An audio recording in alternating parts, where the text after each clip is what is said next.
أتشينا سر بابي كتر كبابي زوربوني شرطة لآخر زمانه. طبعا الشرطة لا إما بي أوتري بوليس بلام شرطة خوي بوليس ناقري دوبتنها. شرطة بي أوتري أعوان السلاطين أو كساني يارمتي درو دستو بي سلطان كان لجبجة كرني كاروبارا ببي أوان كاروبار جبجة ناكري أما هو الشرطة يتر بوليس أجريتو حماية أجريتو مرور أجريتو أو كداري بي همو يجريتو أما يجبن بدو بشوا هيا أنا لقل سلطانة شاكا كانان سلطانة مسلمانة عادلة كانان أمانة همو إيشكان بخير بيانا مسلم هشيانا لقل سلطانة كافر ومشرك وظالمة كانان أمانة لهمو شريكي سلطانة كان يانا بجدار وكو أوان هردو كان بجدار وكو يك وحساب يوشان بوكري بوي ابن تيمية فرمي ردي جنودي حاكمي مرتد وابستي بردي حاكمك وتناندي قام حجشي نهاية شنك ردكي أوان تبعيتي إخواني كحاكمك هاتو ناودين جاوني أنا ناودي تا حاكمك لدرويدين بيوانش لدرويدين فرمودية كما أبو هريرة جارته فرمي يوشكو يعني بيغمر صلى الله عليه وسلم بي فرمو يوشكو إن طالت بك المدة أن ترى قوما في أيديهم مثل أذناب البقر يغدون في غضب الله ويروحون في سخطه. فرمي بيغمر صلى الله عليه وسلم بي وتمكل صحيح مسلمة فرميتي أبو هريرة أجد تمن الدريج بأبيني بيوانك دستيان شي بيويا وكو كلكي مانجان بيويا يتر دارا قامتي هرشي هاشتيكا بربا دستيانا يتر أتشاميتو نرمة حروكة ياخد رقا عسنا دارا بوريا هرشي هي بيانا أفرميتي يضربون بها الناس لخلقي بيدن باشا أنا فرمي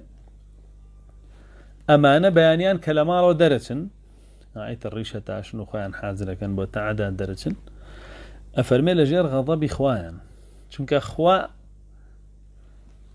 أزانيك أوانا رون بو عزيداني خلقي وبو سرخصني ظلم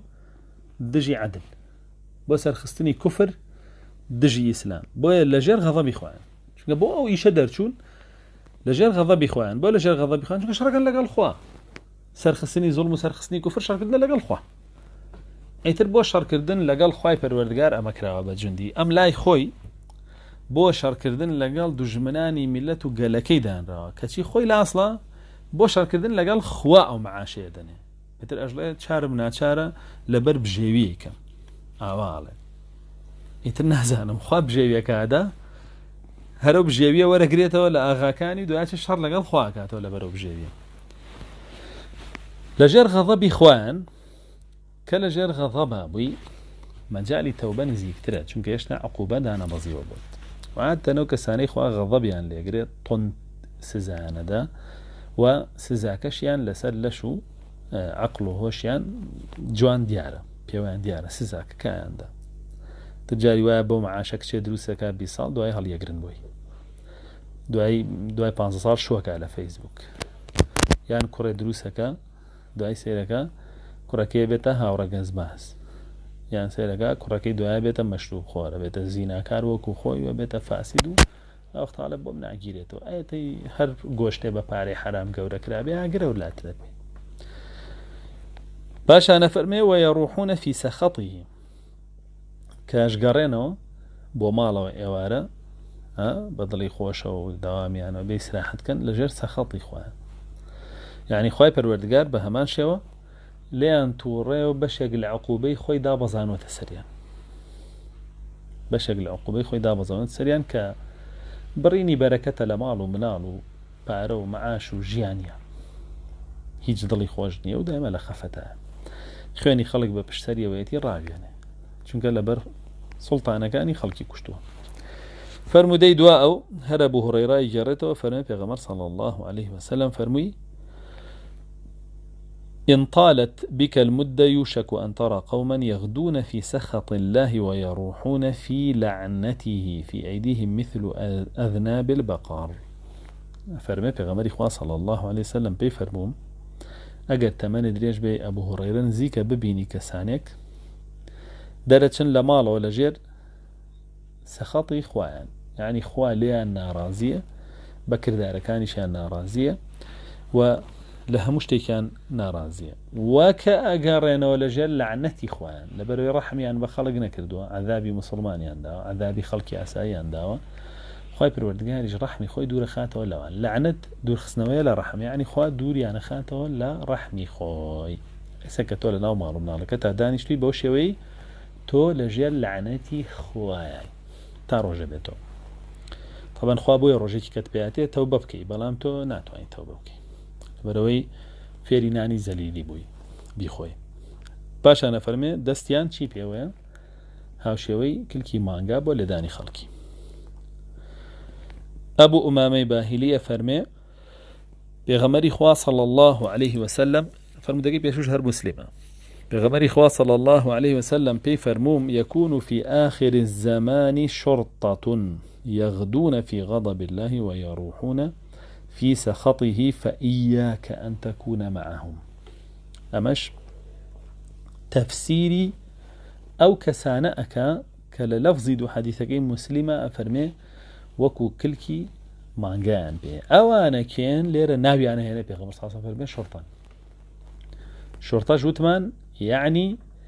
أو كساني كبشتيوانو سرخري حاكمو سروك كان أو كسانا قريتو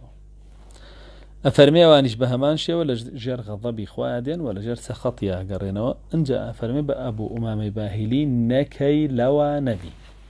نكي بهيت شيء لوا نبي أبو أمامة خويا فرمي سيكون في آخر الزمان شرطة يغدون في غضب الله ويروحون في سخطه وكو قصي خوشي هاتوا وكو حديثي جاتوا هردوكي صحيحة لا يطبراني أبي سعيد خدري فرمي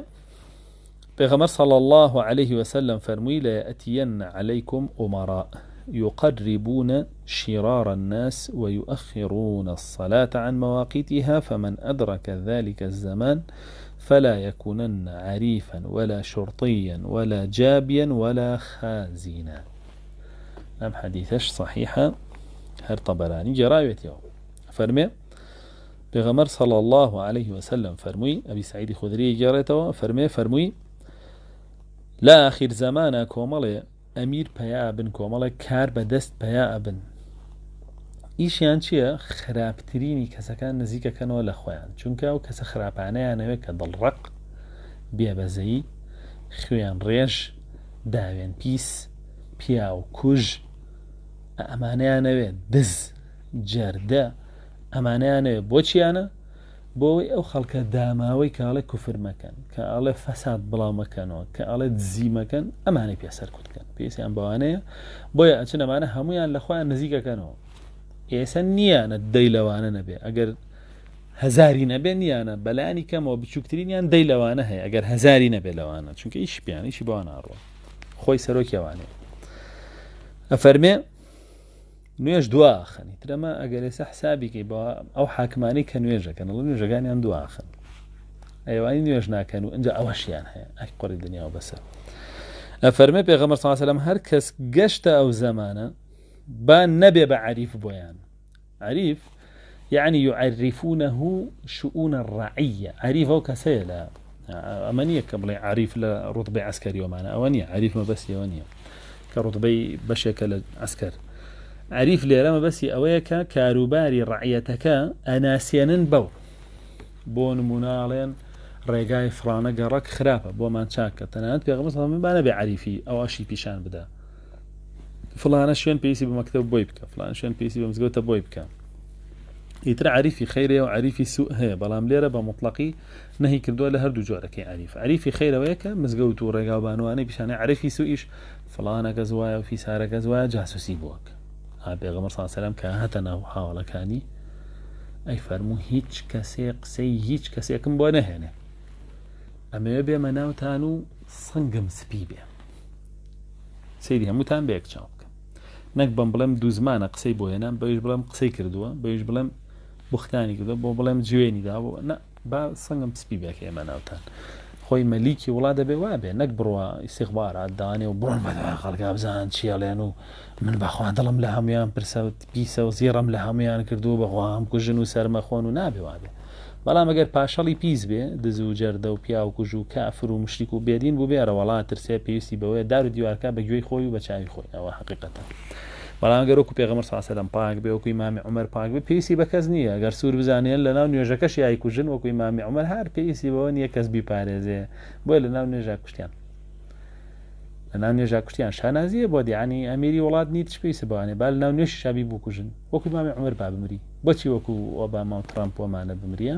چ پێویستە بۆیە وەکو ئەوانە بمریان سمێنە چۆن ئەمرن ئەیان بینی چۆن ئەمرن چونکە پێشینانیانە دیوە چۆن مردون لە بۆشی گەورە و ئەوانی تریان جا فەرمێکی ولا يكون شرطيا نبي بشرطشيان يعني ببي بچەکداریان بە هیچ شێوەیە نەبی بەچەکداریشان ولا جابية جابی ژەو کەسەیە کە با بڵێن خەڵک ئەهێنێ بۆ لایەن خەڵکیان بۆ کۆکاتەوە نەبی بەوەشیان یعنی حەمەلاتی دیعایە هەڵبژاردنەوە شتانەیان بۆ نەبن بەوانەش ولا خازینە نەبن بە پارێزەری ماڵ و سەروەت و سامانیش بۆی ئیتر بۆ نمونە ئەو کەسەیە کە باخەکەی بۆ خزمەتەکە و پارەی لەسەر وەرەگرێ ئەو کەسەیە کە ماڵەکەی بۆ پارێزیەوە ئەو کەسەیە کە لە شەریکەکانیان ئیشەکە و مدیرە و محاسیبەتیانە ئەمانە هەموو یەگرێتەوە خازین نەهی لێ کردو پێغەمبەر کە نەهی لێ کردو ینی پارەیەمانە هەمووی حرامە پارەیەمانە هەر هەمووی حرامە لە عەریفەکەەوە تا خازینەکە أبو هريرة فرمى في غمر صلى الله عليه وسلم فرمي يكون في آخر الزمان أمراء الظلم ووزراء فسقة لا آخر زمانا كومال كاربدس بيابن كزور ظالم كومال وزير عنها كزور فاسقا كومال قاضيش عنها كزور خائنا كومال دادور عنها كزور خائنا جاء ولا سروكاتي ظالم بيو ديواني وزارة فاسق بيو دا صلاتي دادوري خائن بيو ئای قڕ بەسەری ئەو میلەت و وڵاتە پاشانە فەرمێ وە فوقەها کەزە بە یەکێتی زانایانی جەمی درۆزن بن پاشانە فەرمێ فمن أدرك منكم ذلك الزمان فلا يكونن لهم جابيا ولا عريفا ولا شرطيا ولا خازنا فەرمێ هەر کەسێک گەشتا و سەردەمە بە بچووکترین شێوە یارمەتیان نایە وە لەگەڵیان نەبێ بە هەموو شێوەیە لێیان بکشێتەوە أبي سعيد خدري هاو شوية فرمودة جريته ديسان أو فرموديش لطبرانيات وصحيحة والباني تصحيحي كردو لشوانه قال لشوانه كتير بس أنا دي كتير تضعيفي كردو هندي كزوها زاني بهركي تضعيفة كأن خير بوم سندان تصحيحة كلا طبرانية وبهماشي أبو هريرة فرمودة كجريته فرمين دو بول لأمة كم أهلي أجر من نمديون بولي كان لجنان بولي كان لبياوان جائز أم بولي كتايبة دو بياوان شرطة وأمانة كتايبەتە بە پیاوان ئێستا ژنانیش تێکەوتووە یعنی ژنان ئەوە نالەبارن هەر بە شەکەی خۆیان تێریان نەخوارد هاتن بەشی پیاوانیشیان خوارد لە ئەهلی ئاگر کە فەرمێ کاسیات عاریات ئەوە سەنفێکیانە باسمان کرد بە دوو درێژی لەسەری ڕۆشتین واش فەرمێ کەسانێک کە بەدەستیانەوە وەکو هاوشێوەی کلکی وانگا هەیە و لە خەڵکی پێیان لەبەر سەرۆک و سەرکردەکانیان یعنی ئافرەتان هاتن لە مەشا خۆیان تەعین کرد و پشکێکیان بۆ خۆیان برد چونکە حەزیان کرد زۆرترینیان ئەهلی ئاگر بن لەبەرەوەیە چونکە تەداخلیشی پیاوانەکەن پیاوان بەهۆی هەندێک کارەوەشنە جەهەنەم ئافرەتانیش بەهۆی هەندێک کارەوەشنە جەهەنەم ئەی باشە بۆ ئافرەتان زۆر بەیانە بن بە جەهەنەمی لەبەرەوەیەن هەندێک لەو کارانەی کە پیاوانی ژەباتە جەهەنەم خەریکی ئەوژە بن ئیتر بۆیە زۆر بەیانە بن بە ئەهلی جەهەنەم چونکە ماف پیاوانە خۆن ئەو پیاوانی کە وەکو خۆیان